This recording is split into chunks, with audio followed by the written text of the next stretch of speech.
Discuss, podcast bersama Dinas Kesehatan Daerah Istimewa Yogyakarta. Kanker merupakan penyakit yang disebabkan oleh pertumbuhan sel abnormal yang tidak terkendali di dalam tubuh.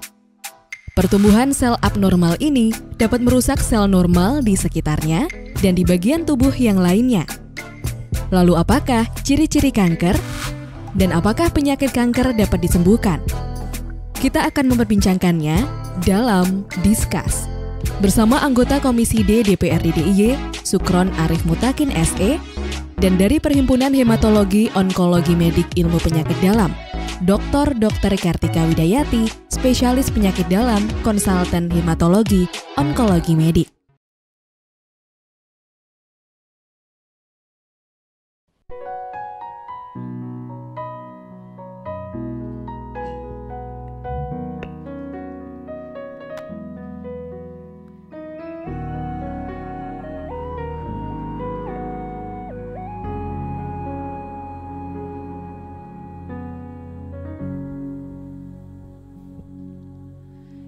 Indahnya dunia dapat ku memandangnya. Syukur telah kau beri penglihatanku ini. Walaupun terkadang dosa mengundang mata, terus merasukiku untuk melupakanmu, mengganti kaji ayatmu dengan dosa kesenangan sementara. Aku memohon kepadamu, jangan ambil penglihatanku. Hitam gelap, hanya gelap yang akan bertanda. Untuk yang kesekian kali, berikan kesempatan lagi. Masih ingin aku melihat kebesaran-Mu, Allah, jangan ambil penglihatanku.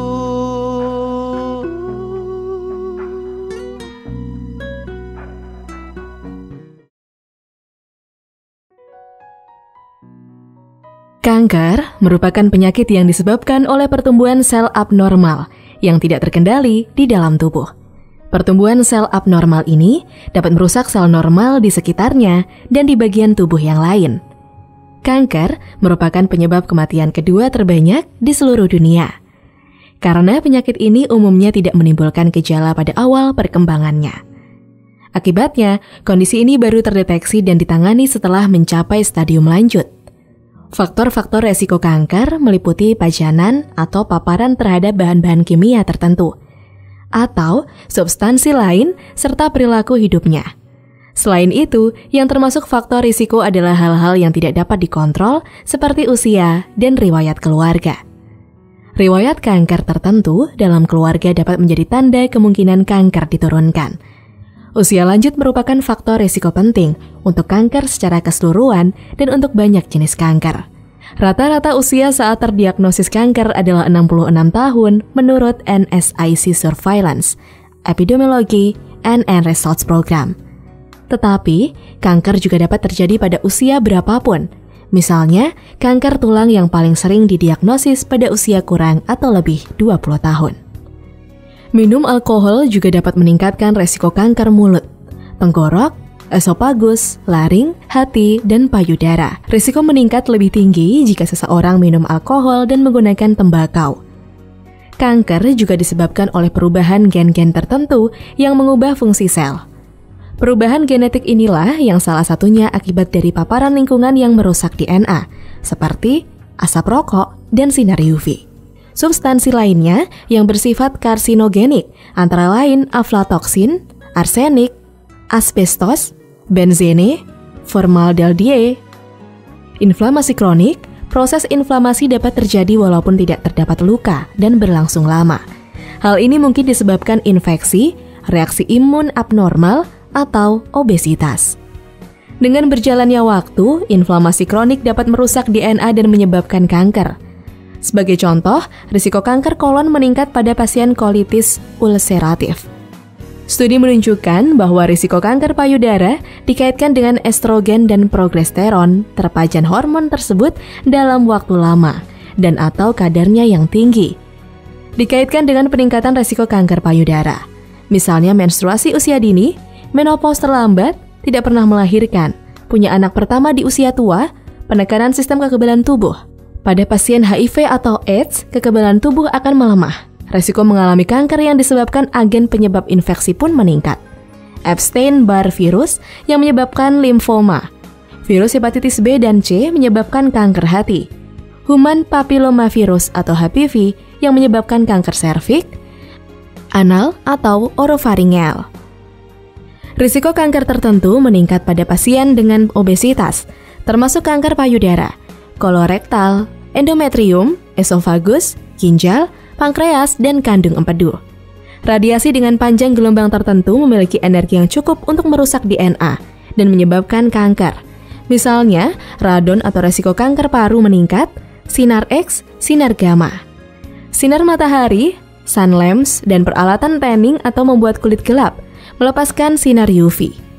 Pajanan terhadap sinar UV menyebabkan penuaan kulit dini dan kerusakan kulit yang dapat menyebabkan kanker. Risiko kanker meningkat pada para pengguna tembakau dan perokok pasif karena memiliki banyak bahan kimia yang merusak DNA.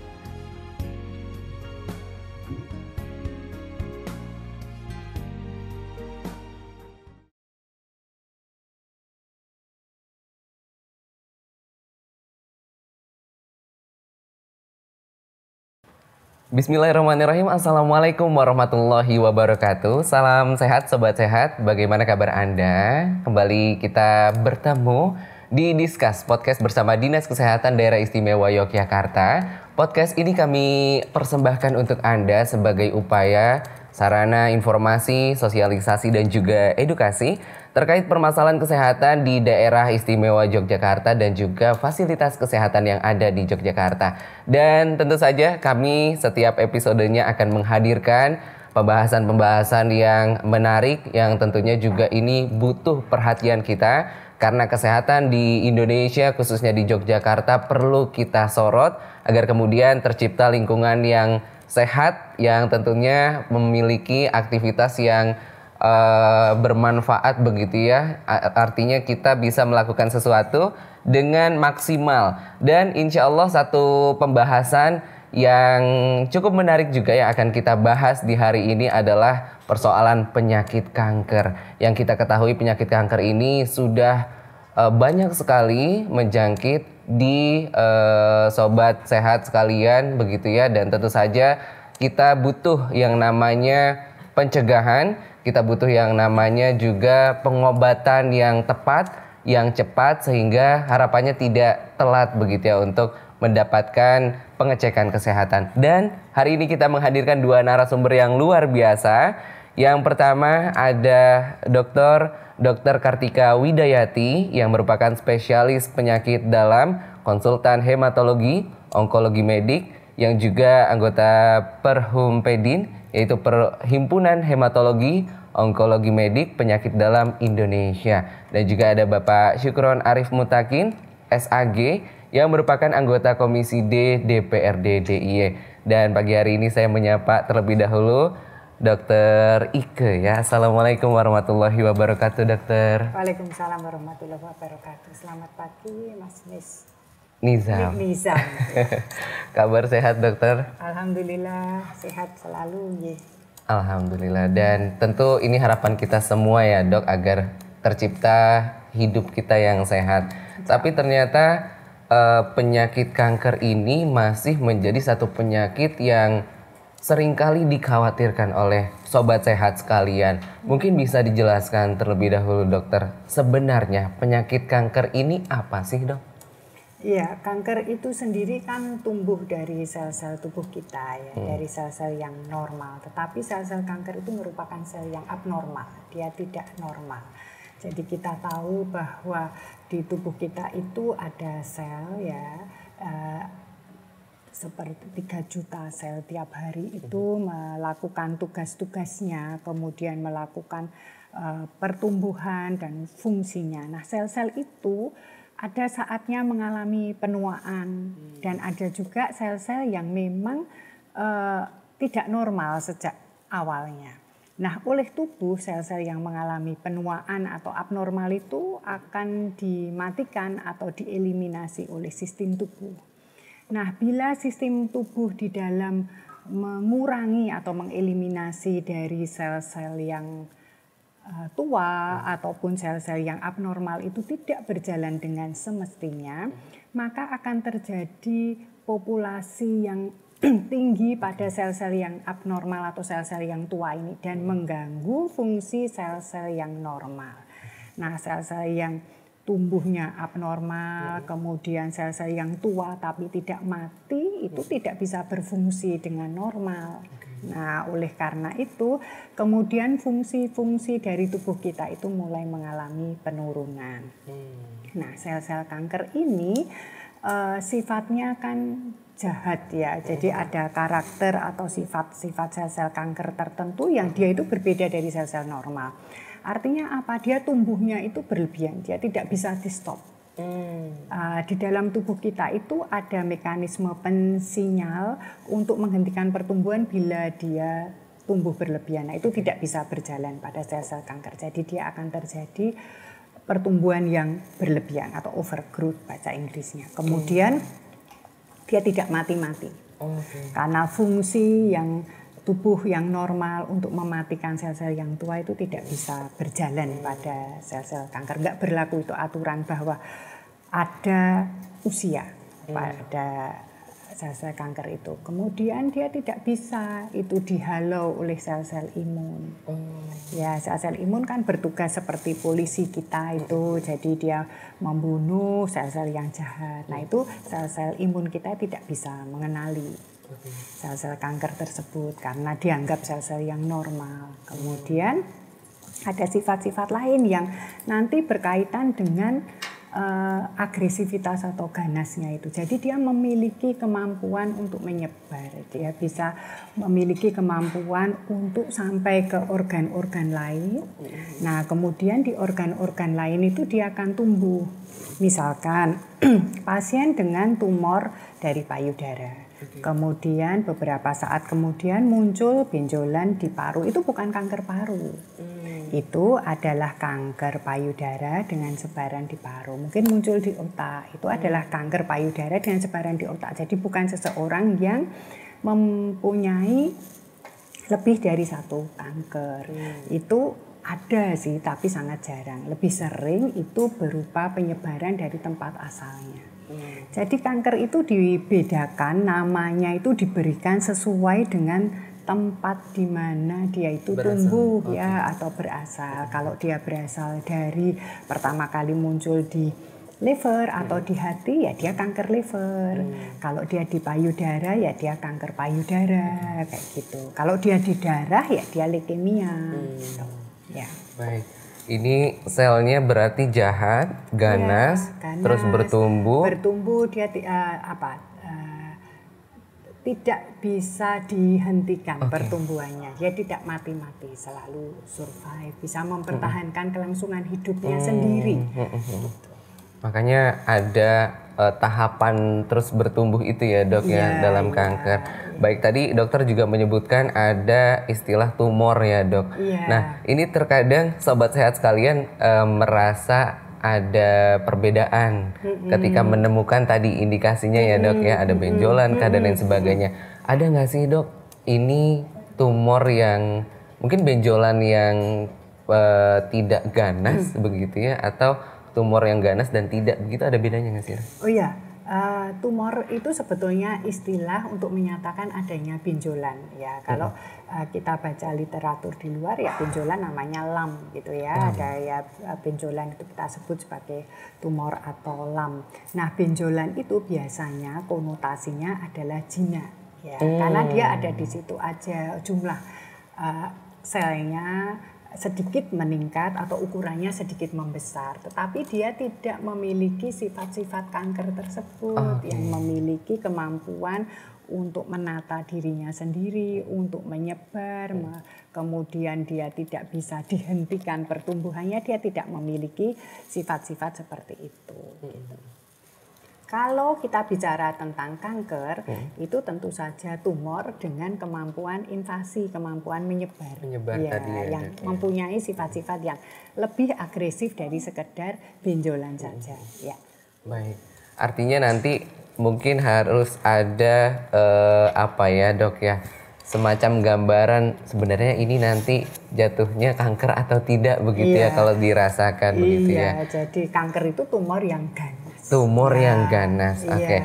Nah, ternyata kanker itu dinamai dengan tempat asalnya atau dia menyebarnya ya dok ya. Ada berapa apa ya jenis kanker yang menyerang bagian tubuh manusia dok? Iya, biasanya dikategorikan dua. Apakah kanker itu berasal dari organ padat atau berasal dari darah dan kelenjar limfe ya. Jadi kalau kanker padat, kanker yang berasal dari organ padat itu ya sebutkan aja organ padat di tubuh kita, bisa mata, kemudian bisa hidung bagian belakang, bisa lidah, bisa payudara, paru, hati, lambung, usus, testis, ya kulit, tulang, otot. Mau apa lagi ada. Nah, berarti hampir seluruh bagian tubuh ya. Kemudian kanker yang hematologi atau yang mengenai organ-organ darah dan pembentukan darah itu seperti leukemia, limfoma dan multiple myeloma, itu kanker sel plasma. Itu adalah yang menyerang darah dan komponen-komponen darah ya. Oke. Artinya ada banyak kanker ini masuk melalui beberapa bagian dalam tubuh begitu ya dok ya? Istilahnya tidak masuk Mas Nisa karena dia asalnya dari mana itu? Asalnya dari situ, dia dari kita kan? Oh dari kita sendiri berarti? Dari organ itu. Baik, berarti penyebabnya apa dok kalau kanker itu? Kalau itu dari kita, kenapa ada yang sel-selnya kemudian berubah menjadi abnormal? Ya satu itu bisa dari faktor bawaan. Jadi seseorang yang memiliki risiko atau keluarga yang sakit kanker risikonya lebih tinggi untuk genetika dia termasuk muncul menjadi kanker. Kemudian dari faktor-faktor ya dari luar.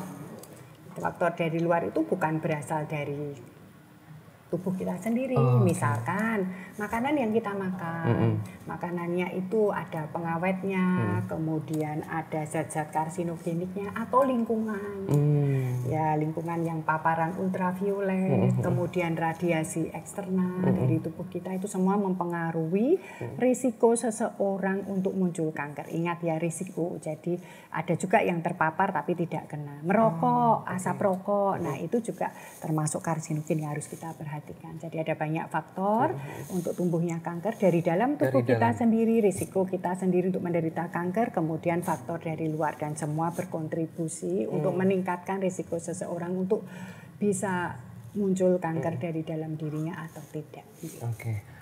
Baik sobat sehat sekalian, ternyata kanker ini munculnya bisa kepada siapa saja menurut tadi yang disampaikan oleh dokter Ike, dan tentu saja ini perlu adanya kewaspadaan bagi kita bagaimana kemudian bisa mendeteksi secara dini terkait dengan adanya kanker, dan tentu saja tidak hanya mendeteksi begitu ya, tapi menjaga kesehatan secara umum. Dan saya ingin beralih ke Pak Syukron. Ini kali ini Bapak kalau misalkan melihat fenomena kesehatan masyarakat dalam menjaga kesehatan itu seperti apa Pak? Terima kasih Mas Nizam ya. Ya, terima kasih Mas Nizam, Dr. Ike, terima kasih atas ada. Kita tahu bahwa kanker ini kan penyakit yang sampai hari ini mungkin belum ditemukan ya secara obatnya secara. Nah, ini kan sangat berbahaya dan ini bisa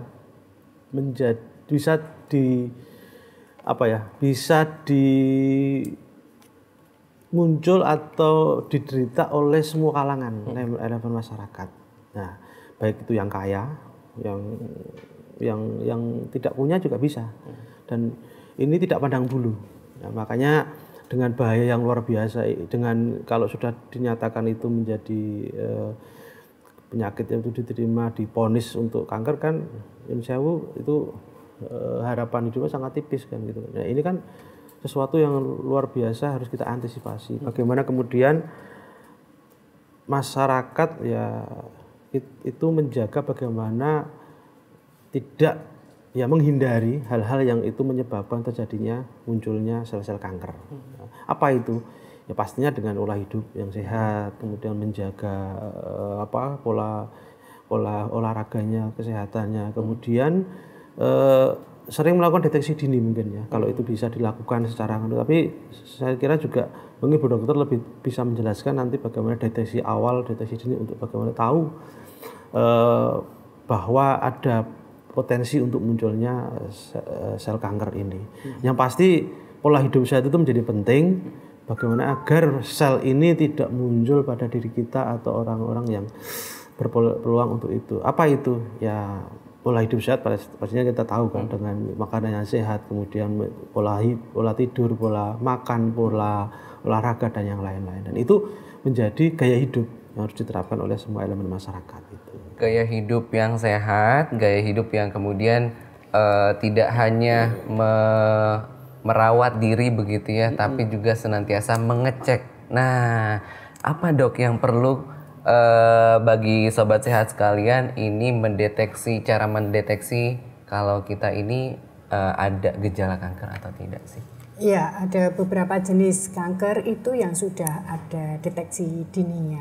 Ya, misalkan seperti kanker payudara. Jadi bagi seorang wanita itu bisa melakukan pemeriksaan payudara sendiri atau sadari yang bisa dilakukan ketika selesai haid, kemudian dilakukan pemeriksaan perabaan pada payudara untuk mendeteksi apakah ada kelainan.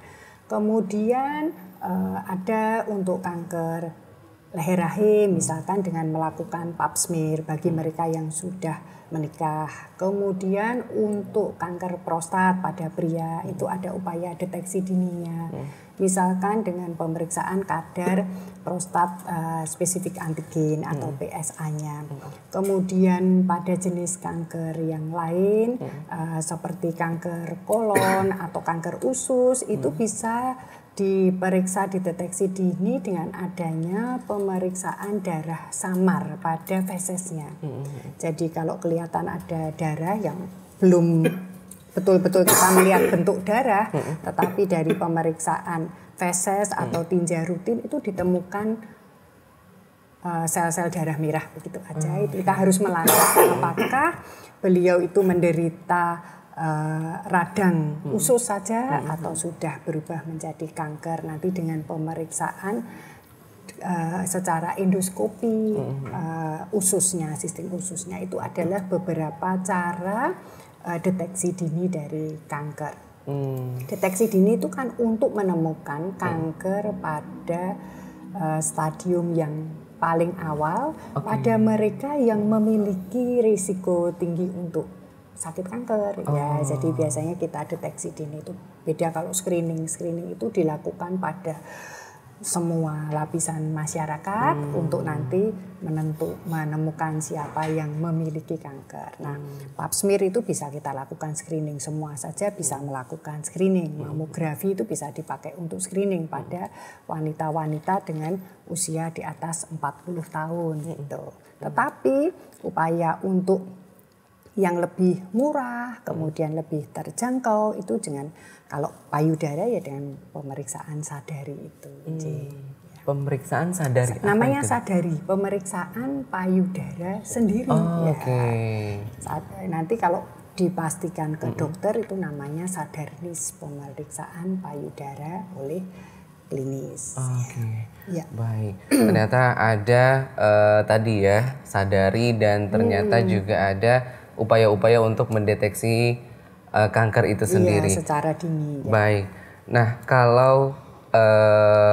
kalau kita sudah mengecek ya Dok ya, kemudian apa sih yang akhirnya memicu pertumbuhan kanker? Kan tadi ada tahapan awal sampai tahapan yang mungkin tinggi begitu ya, Dok. Jadi secara perjalanannya kanker itu kan terjadi terus-menerus di dalam tubuh kita, tetapi tubuh kita itu memiliki kemampuan untuk kemudian menghalau tadi sel-sel yang punya potensi untuk tumbuh menjadi kanker.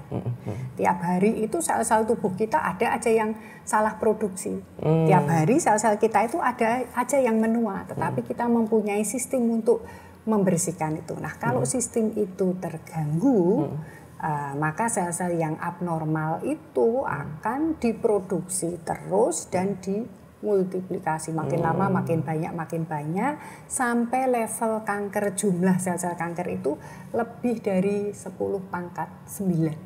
Wah, banyak banget ya, Dok. Banyak banget. Jadi sebetulnya tiap hari itu kita punya sel kanker, tetapi karena kebesaran Allah dan fungsi dari yang sel-sel yang membersihkan itu masih ada, kita tidak sakit kanker. Tetapi begitu jumlahnya itu lebih dari 10⁻⁹ itu adalah yang secara klinis bisa dideteksi, lalu kita bisa sakit kanker. Apa saja yang faktor yang kemudian menyebabkan itu semakin cepat. Nah, misalkan tadi gabungan dari faktor-faktor risiko tadi, misalkan ada kelainan genetiknya, kemudian ada kerusakan atau mutasi pada gen-gennya, kemudian ada faktor dari lingkungan yang memperburuk, kemudian faktor stresor, itu juga semua berkolaborasi untuk membuat sel-sel yang tadinya itu mulai abnormal menjadi full blown. Jadi tahapannya kan ada tahap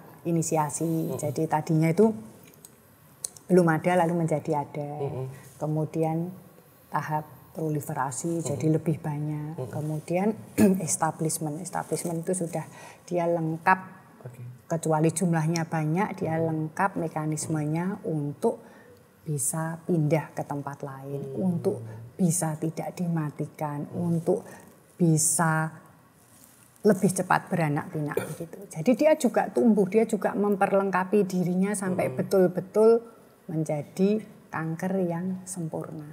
Baik, kalau case-nya di Jogja sendiri seperti apa, Dok? Ya, kasus kanker di rumah sakit kita itu banyak. Kebetulan saya bekerja di rumah sakit rujukan ketiga. Tetapi kasus-kasus kanker itu tadinya ketika kami awal-awal itu adalah selalu datang pada stadium yang lanjut ataupun sudah dengan sebaran. Tetapi dengan kita melakukan kewaspadaan dan edukasi kanker itu banyak yang datang dengan stadium yang lebih awal ya. Jadi kuncinya pada penanganan kanker itu ketika seseorang datang pada stadium yang awal itu masih bisa diobati, masih bisa mencapai kelangsungan hidup yang lebih panjang, Bapak Sukron ya. Tetapi kalau pada stadium lanjut itu sudah sulit ya. Oke, baik. Dan ternyata ini Pak Syukron, laporan dari Dokter Ike ternyata masih banyak di Yogyakarta, khususnya bahkan di tempat Dokter Ike praktek begitu ya. Nah, kalau dari Pak Syukron sendiri bagaimana melihat ada banyaknya pasien kanker di Yogyakarta sebagai upaya untuk menekan dari pemerintah? Ya, kanker ini memang menjadi persoalan yang internasional ya, bahkan sampai kemudian banyak pihak itu banyak orang tergerak untuk menjadi donatur, karena kalau sudah orang terkena kanker ya sudah, harapan ini sangat kecil, dan itu kalau orang sekaya apapun punya ya bisa habis karena itu untuk pengobatannya sangat mahal.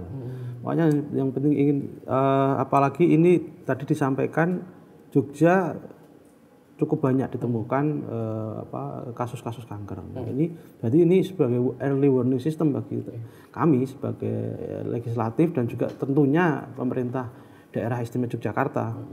Kenapa kemudian Jogja hari ini misalnya meningkat? Saya juga belum punya datanya resmi, nanti mungkin Bu Dokter bisa memberikan datanya yang konkret, karena kalau memang itu iya, ini harus segera dilakukan antisipasi.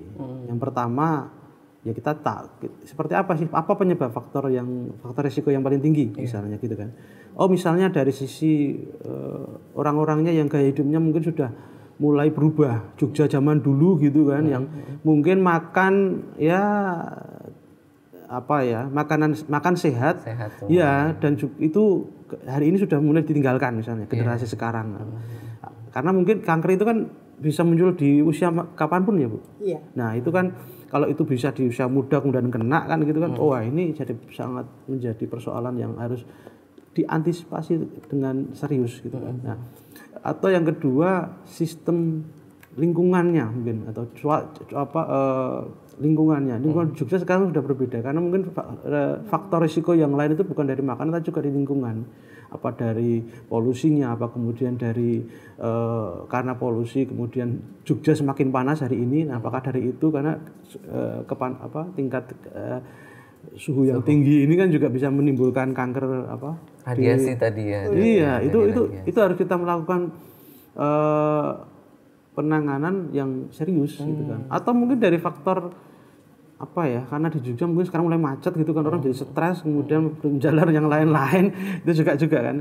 Nah, ini saya kira early warning system ini harus segera ditindak dengan kebijakan-kebijakan yang itu bisa diterapkan untuk dalam rangka minimal memperkecil lah atau mengurangi faktor-faktor risiko tadi.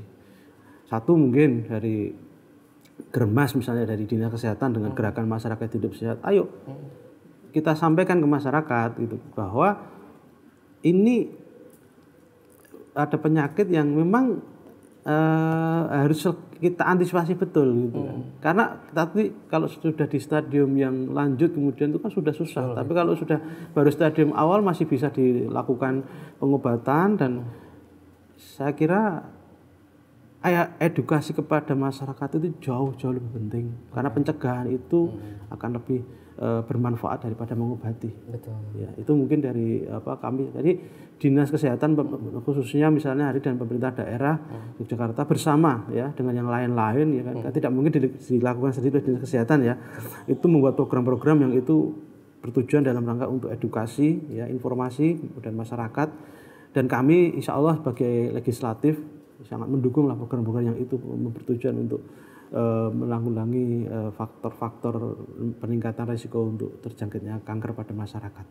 Baik, terciptanya gaya hidup yang sehat, lingkungan yang mendukung begitu ya. Ini menjadi satu faktor juga untuk menekan angka jumlah kanker yang ada di sekitar kita. Dan mungkin kekhawatirannya adalah bukan ini ya, bukan ketika mengeceknya, tapi justru malah tahap lebih awalnya lagi, takut untuk mengecek nih dokter dan juga Pak Umar, takut ketemu. Jadi takutnya aduh jadinya kanker gitu ya, takutnya malah dok istilahnya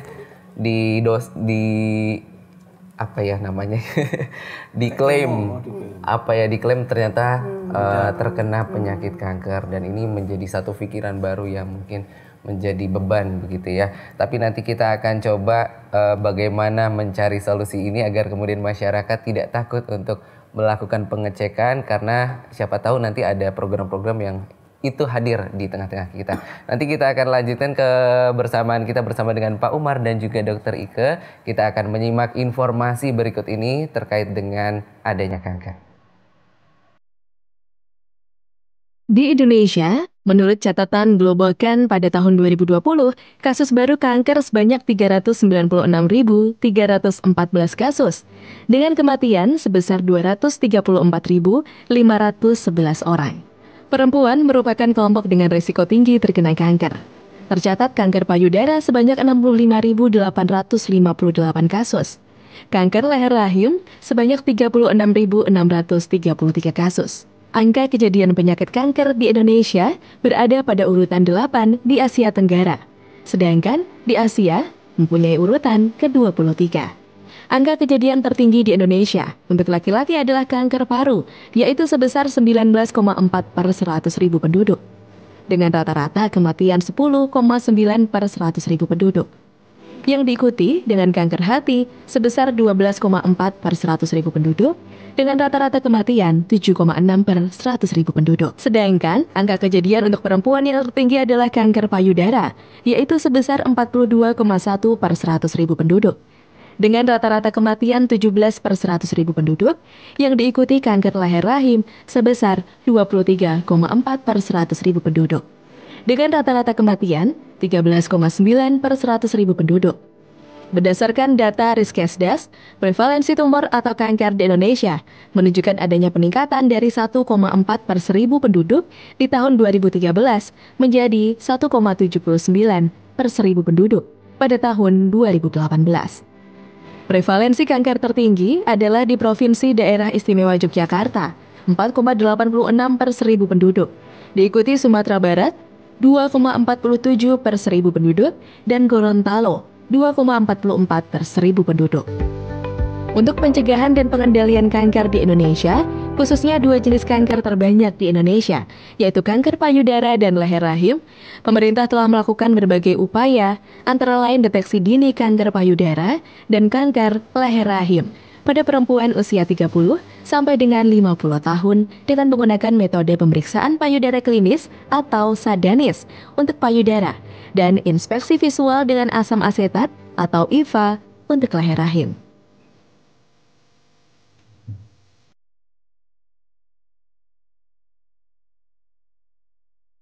Terima kasih Sobat Sehat, Anda masih bersama kami dalam Discuss Podcast bersama Dinas Kesehatan Daerah Istimewa Yogyakarta. Dan kali ini bersama dengan Bapak Syukron dan juga Dr. Ike, kita membahas tentang penyakit kanker. Dan ada satu kekhawatiran dari Sobat Sehat yang terjadi adalah takut ngecek ini Pak Syukron. Gimana sih Pak, bagaimana caranya agar masyarakat itu bisa mulai sadar untuk memeriksa? Ya, jadi kita di masyarakat itu kan masih ada semacam pandangan bahwa lebih baik tidak tahu daripada tahu gitu kan. Nah ini kan pemahaman yang mungkin tidak pas untuk ketika terkait dengan kesehatan. Orang lebih baik mencegah daripada mengobati, karena kalau mencegah itu kita akan lebih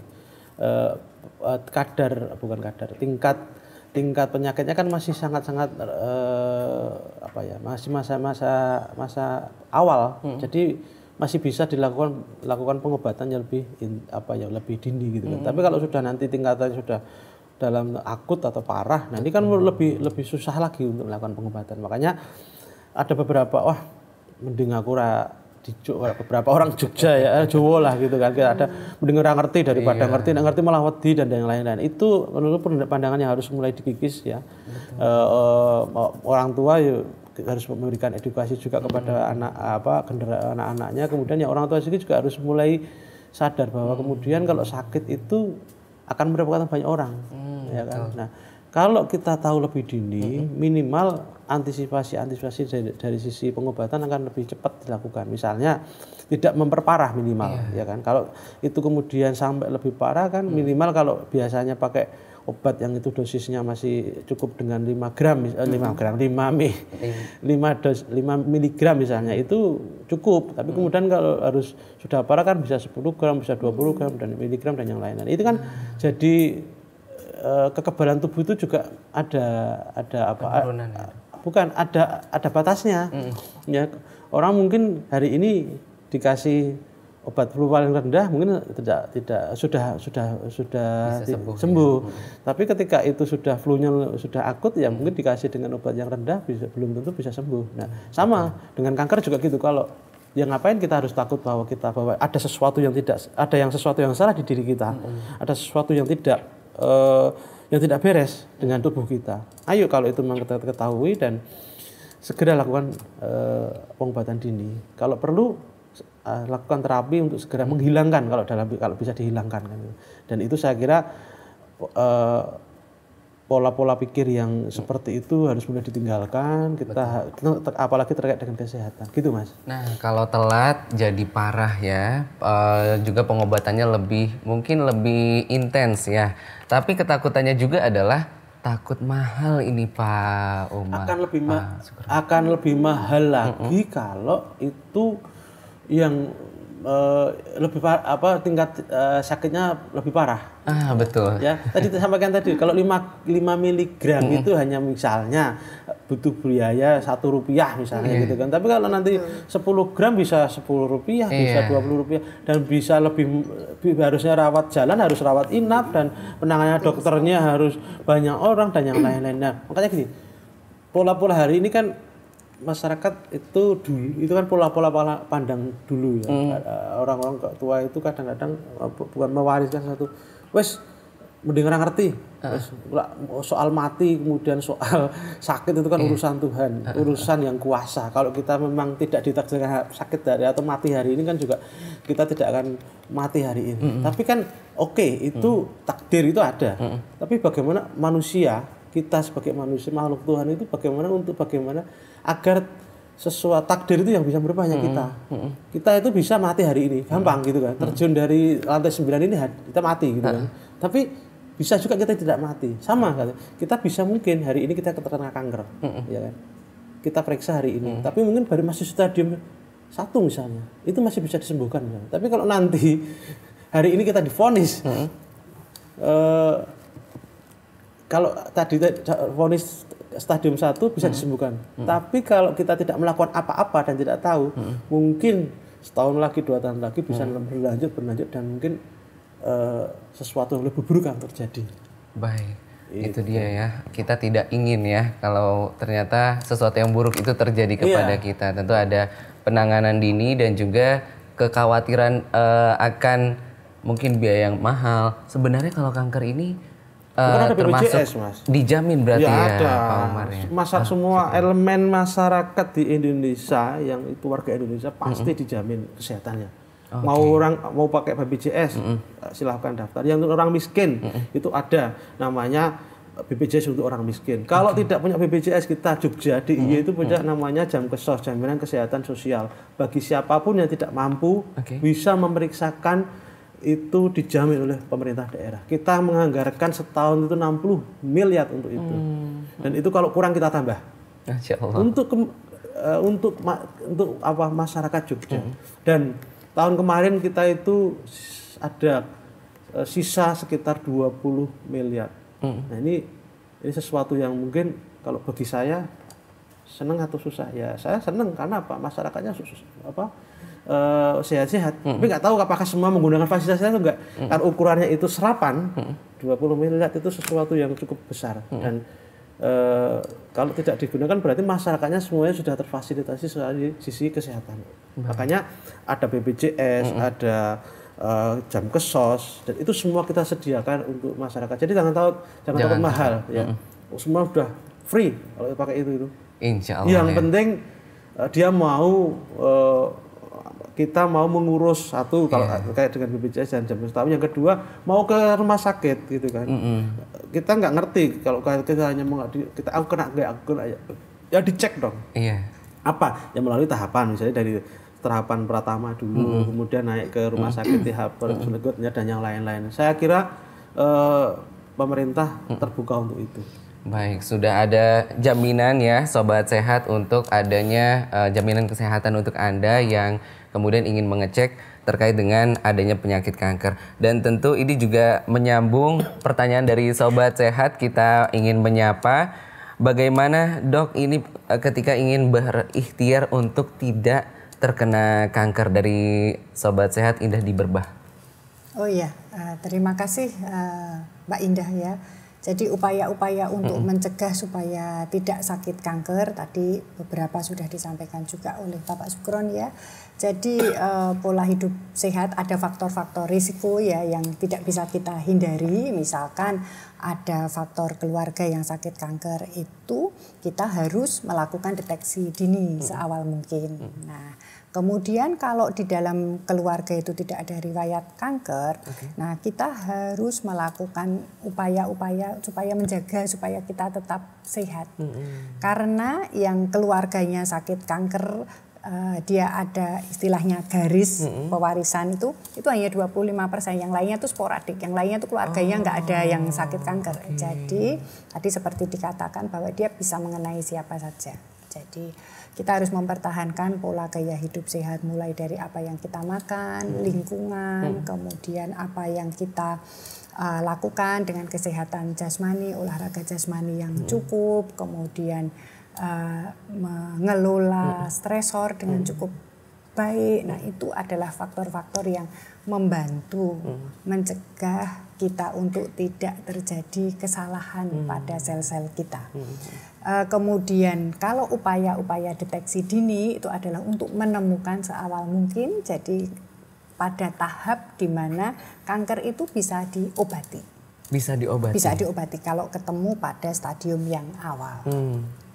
Nah, tadi sudah disampaikan oleh Pak Sukron dan ini saya menggarisbawahi, jadi kalau ditemukan pada yang lebih lanjut ataupun sudah ada sebaran, itu modalitas terapi yang dipakai itu akan lebih banyak, baik dari harganya maupun jenis terapi yang harus diberikan dengan kesembuhan yang kurang baik. Jadi nanti akan cost effectiveness-nya itu kalau dihitung itu lalu menjadi kurang tinggi. Ya, lalu nilainya tinggi, biaya yang dikeluarkan tinggi dibandingkan dengan harapan hidup yang didapatkan oleh pasien.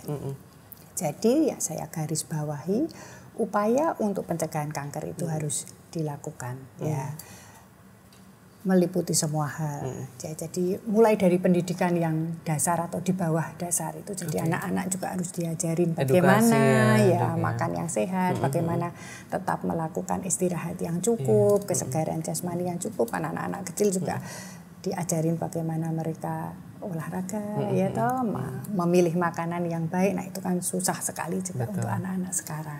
Baik, kalau proses pendampingan selama perawatan kanker begitu ya, Dok, seperti apa sih mekanismenya kalau ngecek? Jadi tahapan di dalam penanganan kanker sesudah diagnosis itu kemudian tim dokter itu akan melakukan suatu kayak rapat gitu loh, menentukan dia stadiumnya itu berapa dengan pemeriksaan fisik, kemudian dan pemeriksaan penunjang dan beberapa hal yang harus dilakukan, kemudian menentukan jenis terapinya itu apa. Masih bisa diterapi secara kuratif, artinya mencapai kesembuhan, ataukah ini akan diterapi paliatif, artinya mengurangi simptom dengan upaya-upaya yang bisa dilakukan oleh rumah sakit. Nah sekarang tadi menggarisbawahi bahwa hampir semua tindakan atau modalitas untuk penanganan kanker itu yang esensial itu sudah bisa dijaminkan oleh Jaminan Kesehatan Nasional. Jadi hanya ada beberapa terapi yang target itu memang belum, tapi kami menuju ke sana untuk perbaikan terapi. Tetapi kalau pada waktu stadium awal tentu saja insya Allah dengan terapi-terapi esensial yang sudah dijaminkan oleh pemerintah itu kesembuhan bebas kekambuhan itu masih panjang. Baik, dan satu pertanyaan juga dari Sobat Sehat, ada Sobat Latif di Sapen untuk Pak Sukron. Ya, untuk sosialisasi penanggulangan kesehatan di masyarakat untuk daerah-daerah seperti apa sih biasanya? Ya, kalau dari program pemerintah sendiri kan, Dinas Kesehatan sendiri kan ada kegiatannya Gerakan Masyarakat Hidup Sehat. Itu sudah dilakukan ya sampai ke tingkat-tingkat kampung ya. Saya sering melakukan itu, bahkan dengan kader-kader kesehatan, kader-kader, dan tidak terbatas sebenarnya. Kalau masyarakat, elemen masyarakat mau minta kegiatan itu sangat mudah, tinggal nanti mengajukan aja untuk ke dinas untuk kegiatan itu. Bisa ke dinas atau bisa lewat anggota dewan kayak kita ini. Nanti kita bawa lah program itu ke masyarakat, dan itu sangat efektif menurut saya karena masyarakat di lapisan paling bawah itu kan jarang tersentuh ya untuk informasi-informasi. Tapi mungkin dengan berbagai macam pola kegiatan informasinya ya. Jadi pola kegiatan tidak hanya kemudian hanya sekedar sosialisasi kumpul-kumpul kemudian, tapi bisa mungkin dengan program yang lain, misalnya kayak dengan alat peraga misalnya, itu juga bisa. Dan ini bisa misalnya kayak dengan kampanye hidup sehat misalnya ya. Dan ini gerakan masyarakat ini sudah berjalan sudah lama, yang kerjasama antara dinas kesehatan dengan DPRD ini. Dan hanya memang volumenya masih mungkin tiap tahun karena keterbatasan anggaran kan juga terbatas. Nah, mungkin selain pemerintah daerah, kita juga mungkin bisa gandeng sebenarnya elemen-elemen lain sih, ada swasta, ada kemudian. Dan sekarang kan gerakan ini kanker orang teman-teman di Selasa di UGM juga ya, ada yang Ibu. Kayak teman-teman dokter juga sudah mulai kampanye tentang pencegahan, itu sudah ada ya.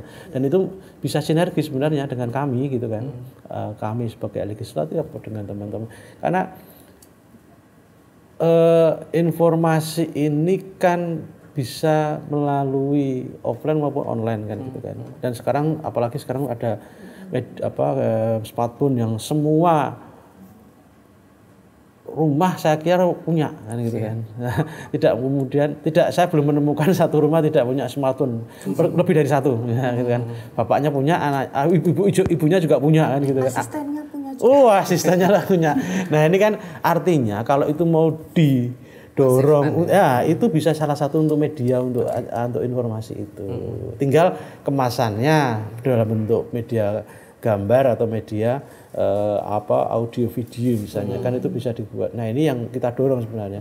Ayo bareng-bareng kalau kita mau campaign bareng-bareng mencegah kanker di Jogja, mengurangi faktor risiko yang ada di masyarakat juga. Buatlah semacam kalau perlu ini anak muda ini jadi relawan-relawan lah gitu kan. Betul. Di TikTok, di media-media sosial yang ada, maaf tadi nyebut tapi ayo lakukan itu.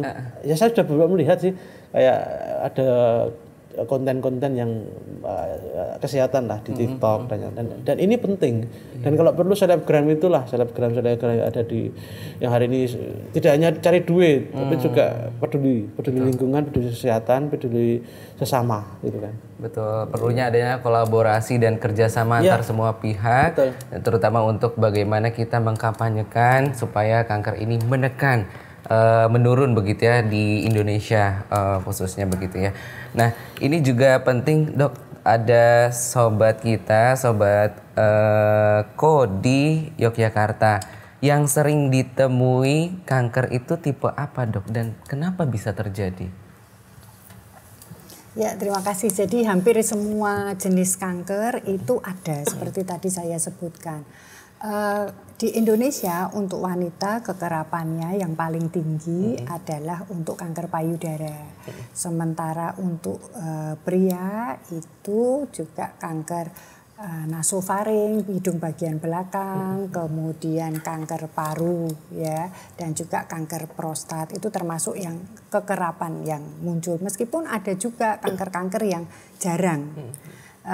Yang termasuk jarang itu diantaranya kanker otot, sarkoma pada anak-anak muda gitu ya. Masing-masing kanker itu memiliki sifat sendiri-sendiri ya. Jadi ada yang sifatnya itu dia hanya bisa diterapi dengan operasi. Kalau dilakukan pengobatan dengan kemoterapi atau radiasi kurang baik.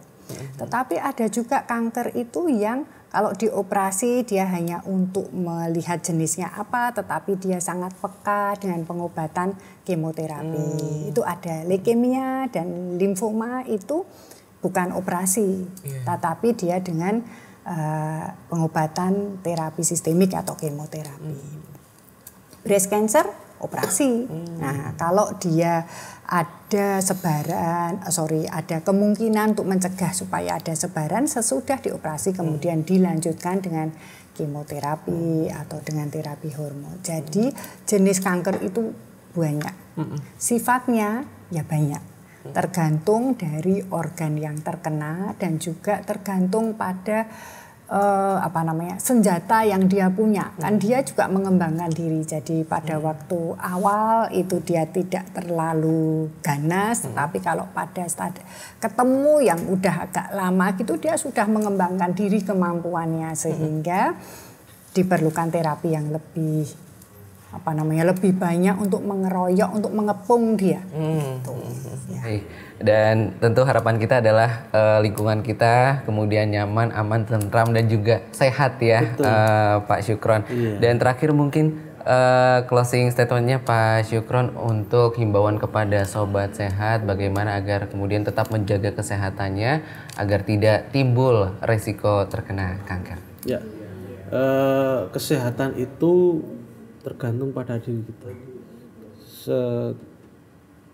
Sebesar apapun apa yang kita miliki, kalau kesehatan itu lebih utama, ya. Sebanyak apapun yang kita miliki tidak sebanding dengan sebuah nama kesehatan. Untuk itu mari sama-sama kita jaga kesehatan kita jaga kesehatan keluarga kita jaga kesehatan lingkungan kita dalam rangka untuk menjaga kesehatan kita masyarakat Jogja khususnya dan masyarakat Indonesia pada umumnya. Itu aja, Mas. Baik, terima kasih Pak Syukron.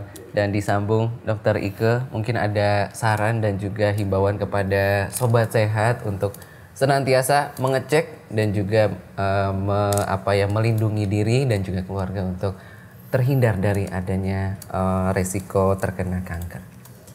Baik, yang bisa saya sampaikan untuk menggarisbawahi himbauan dari Bapak Syukron tadi ya. Jadi upaya-upaya kita untuk memelihara kesehatan diri, kesehatan orang-orang yang kita kasihi itu bisa dilakukan dengan berbagai cara ya. Olahraga, pola hidup yang baik, kemudian istirahat yang cukup, apa saja kita bisa belajar untuk memperbaiki diri kita dan menjaga diri kita. Kemudian kalau kita merasa ada sesuatu yang tidak beres dalam tubuh kita, bersegeralah untuk melakukan screening dan deteksi dini. Karena kalau untuk penyakit kanker itu semakin cepat diketahui, maka terapinya akan semakin sederhana dan tidak membutuhkan biaya yang besar. Dan kalaupun sudah terdiagnosis, itu tidak perlu takut tentang pembiayaan, tentang apa yang harus dilakukan. Semua komponen baik dalam masyarakat, keluarga terutama dan pemerintah itu sudah bahu-membahu untuk supaya pasien kanker itu bisa melewati masa-masa ujiannya itu dengan baik. Jadi dari keluarga memberikan support, mendorong untuk supaya bisa berobat, kemudian dari pemerintah juga menyediakan pengobatan yang gratis, kemudian dari lingkungan sekitar selalu mengedukasi supaya semuanya bisa melakukan support dan penjagaan diri, utamanya adalah karena mencegah itu lebih baik daripada upaya-upaya pengobatan. Baik, terima kasih. Satu lagi, Mas. Silakan. Sedikit saran saya. Yang pertama untuk masyarakat semua ya. Kalau kita lapar makanlah, gitu kan. Kalau kita lelah istirahatlah. Kalau kita capek istirahatlah. Kalau kita ngantuk tidurlah. Kalau kita stres healing lah. Itu mungkin harus kita lakukan. Ya. Baik, itu dia ya saran. Makan berdoalah. Kalau sudah selesai alhamdulillah ya. Ya, alhamdulillah. Dan ini juga penutup ya dari Pak Syukron dan juga Dr. Ike. Terima kasih sudah sama-sama berbincang luar biasa. Ini semoga menjadi satu ilmu yang kita dapatkan dan juga semoga ada semangat baru bagi masyarakat Yogyakarta untuk senantiasa rajin screening ya, dan juga menjaga pola hidup sehat. Dan tentu saja sobat sehat sekalian, kita akan masih banyak memperbincangkan tentang seputar kesehatan yang ada di Daerah Istimewa Yogyakarta, dan Anda bisa terus mengecek di channel YouTube begitu ya, di Discuss podcast bersama Dinas Kesehatan Daerah Istimewa Yogyakarta yang kami persembahkan untuk Anda sebagai sarana informasi, edukasi dan juga sosialisasi terkait permasalahan kesehatan dan juga fasilitas kesehatan yang ada di Daerah Istimewa Yogyakarta. Saya Nizam Fadli pamit. Assalamualaikum warahmatullahi wabarakatuh. Salam sehat.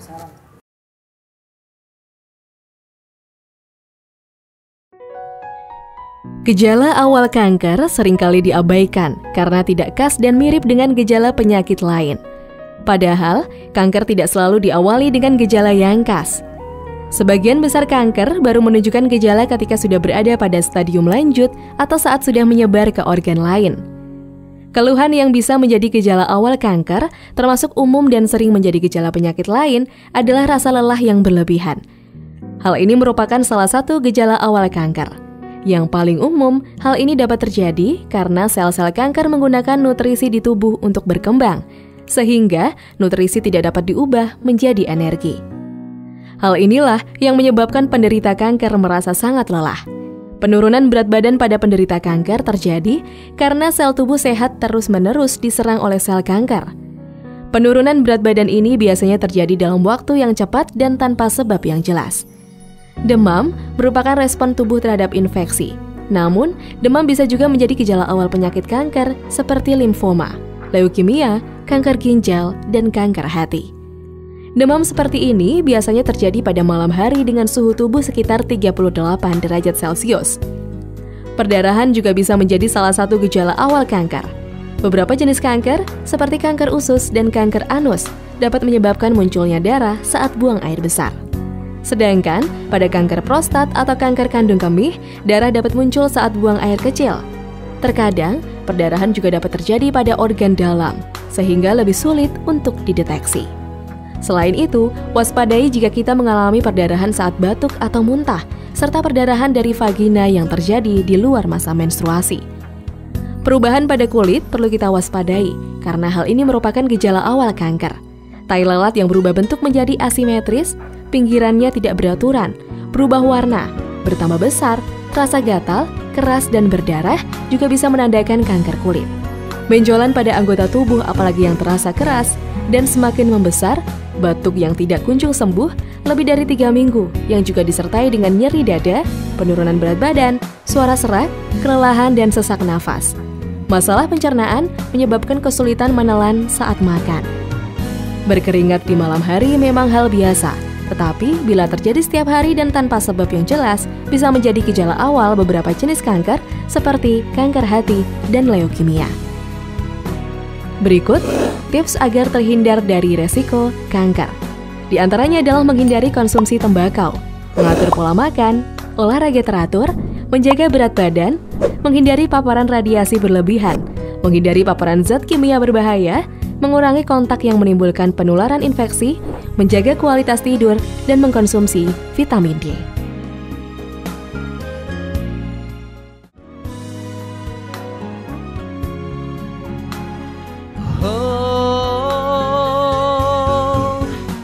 Apakah kita akan lakukan yang terbaik untuk semua ketika kelak keabadian akan melanda? Hanya ujian indah pada dunia yang ada di kepala, dan akhirnya akan terlupa selamanya. Ganti kaji ayatmu dengan dosa kesenangan sementara. Ku memohon kepadamu, jangan ambil penglihatanku. Hitam gelap, hanya gelap yang akan bertandang. Untuk yang kesekian kali, berikan kesempatan lagi. Masih ingin aku melihat kebesaranmu. Ku memohon kepadamu, jangan ambil penglihatanku. Hitam gelap, hanya gelap yang akan memandang. Ku memohon kepadamu.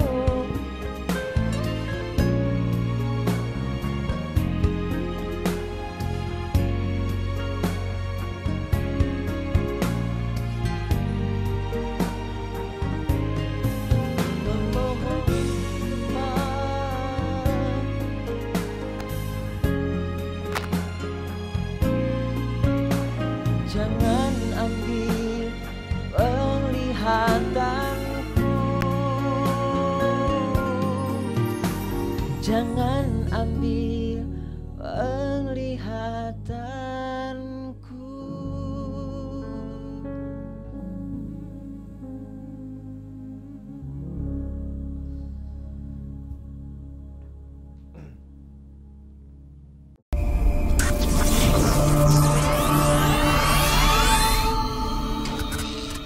Discuss, podcast bersama Dinas Kesehatan Daerah Istimewa Yogyakarta.